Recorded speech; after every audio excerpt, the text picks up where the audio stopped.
Welcome back. It's time now for business news with Emana Amawe.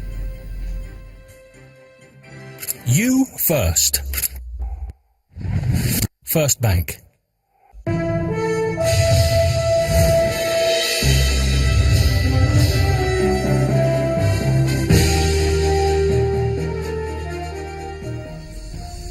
Hello and welcome to Business News.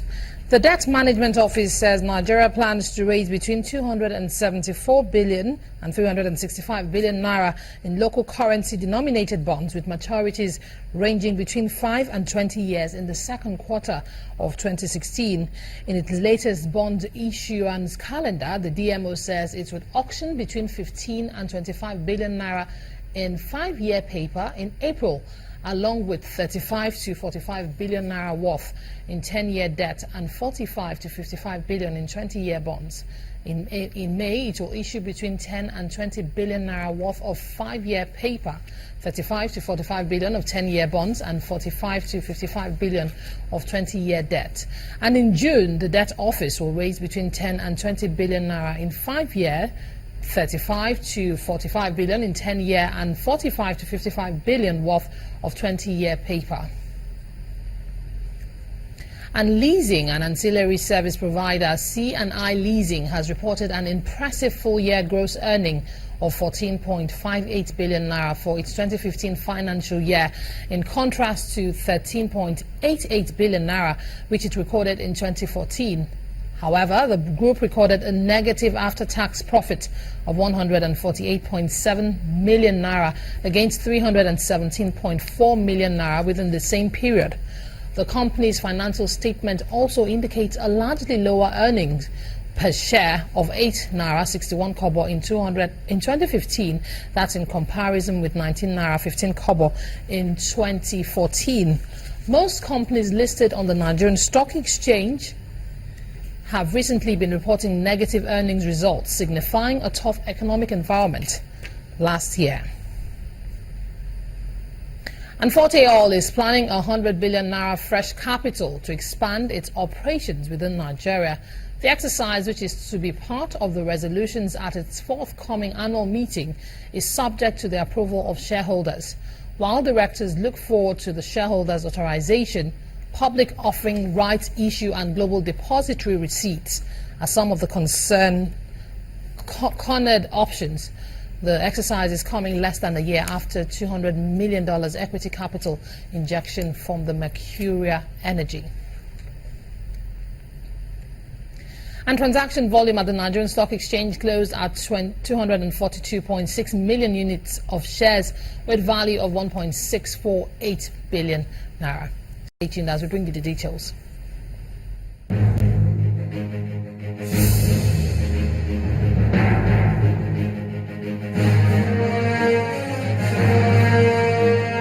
Hello, welcome to the Stock Market Report. Transaction volume at the Nigerian Stock Exchange closed at 242.6 million units of shares with a value of 1.648 billion naira. The all-share index shed 0.62% to close at 25,349.07, while the market's capitalization stood at 8.719 trillion naira.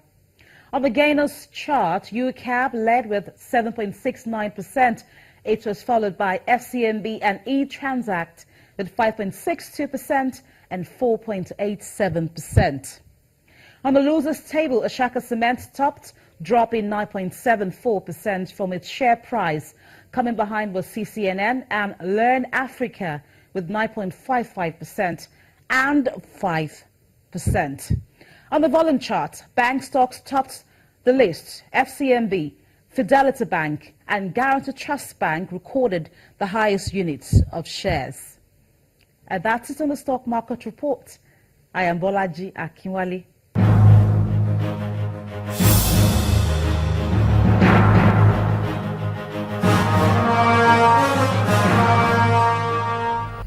Let's flip over to the global equities markets and see how the stocks fared.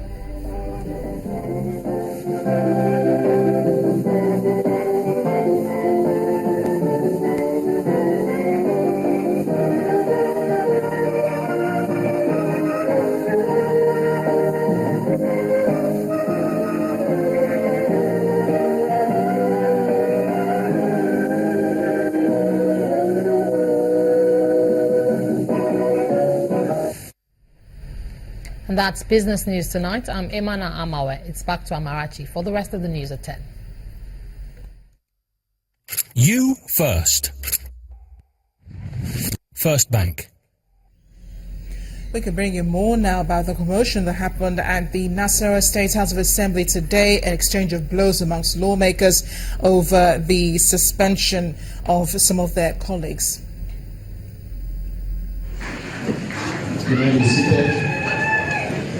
Traditional rulers, security personnel, and members of the Nasarawa State Executive Council at the Government House Conference Hall.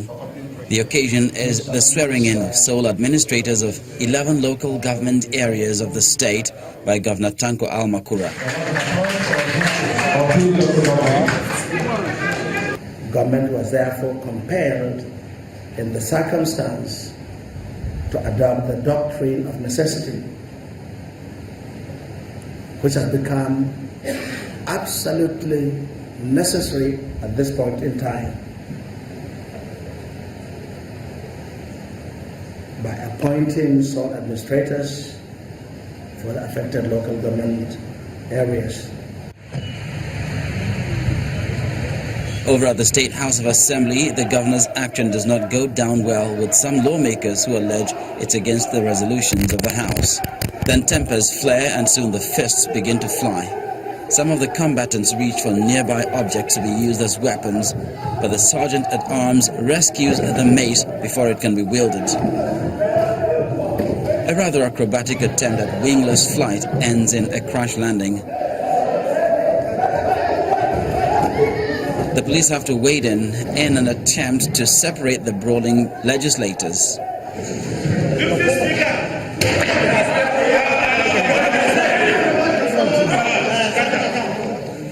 The chaos in the House is soon brought under control, but the ruffled feathers are still pretty much evident.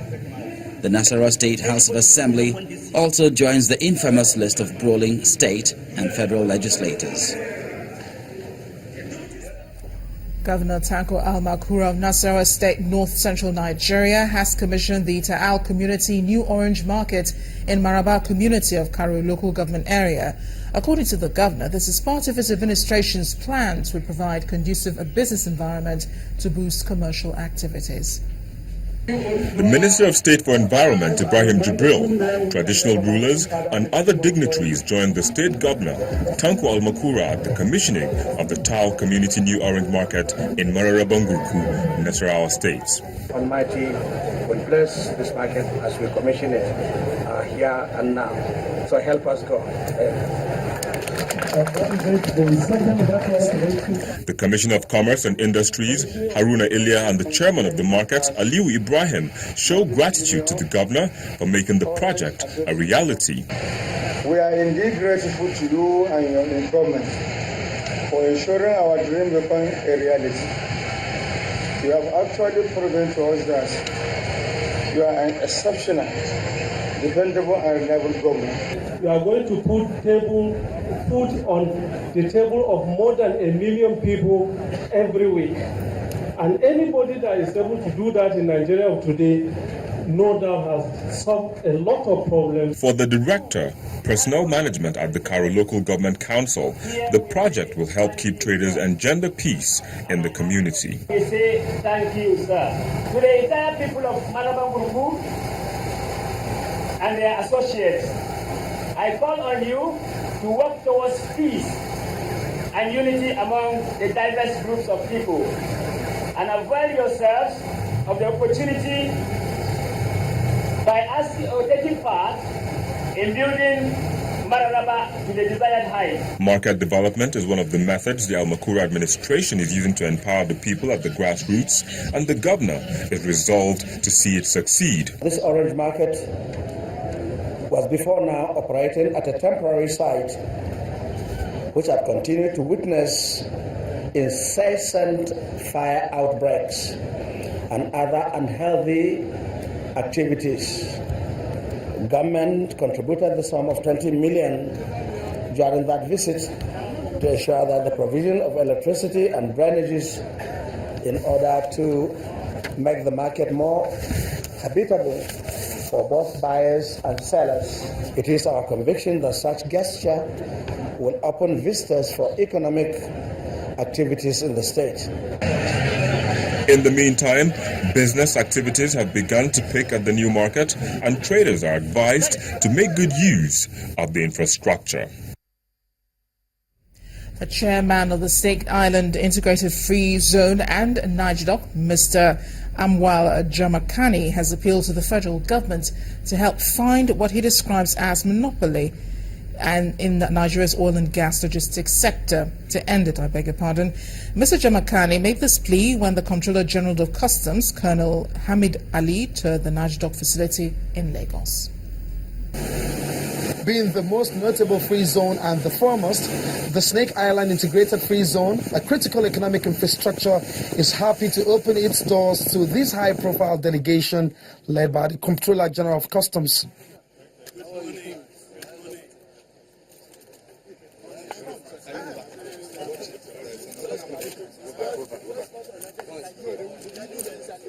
This visit is very well strategic for both parties. For NIGEDOC, for instance, it's an opportunity to showcase proven strengths in fabrication, the 6,000 workforce, and more. In fabrication, we rank one of the biggest in Africa. In shipyard, we are the biggest in West Africa. Snake Island, we hope we will bring anything from 30% in cost reduction, operational cost reduction to the industry. Having invested over $500 million lately, the Snake Island Integrated Free Zone do have some worries which has hampered business growth. Those challenges deal with the supply and logistics services in Nigeria that we believe have been within a monopoly for the past 20 years. And it has prevented companies such as ours on delivering and improving the economic environment in our oil and gas industry. We believe we play a major role and we want to be able to participate, and we do not want the ghost law or what they call edict to continue to intervene. Seeing, they say, is believing. The customs boss has promised to review operational model when necessary to support growth at the free zone. Muhammadu Buhari's government has made it a point from day one that we want to grow the industry of this country. We want to create an opportunity for people to get employed. We want to create wealth and strengthen the economy of this country. And you cannot do that without supporting companies such as this. So supporting them is mandatory. It's part of the agenda of the government. The management of the zone are optimistic that with policy discipline, they are positioned to contribute significantly to Nigeria's economy. Olu Phillips, Channels Television News. Thank you.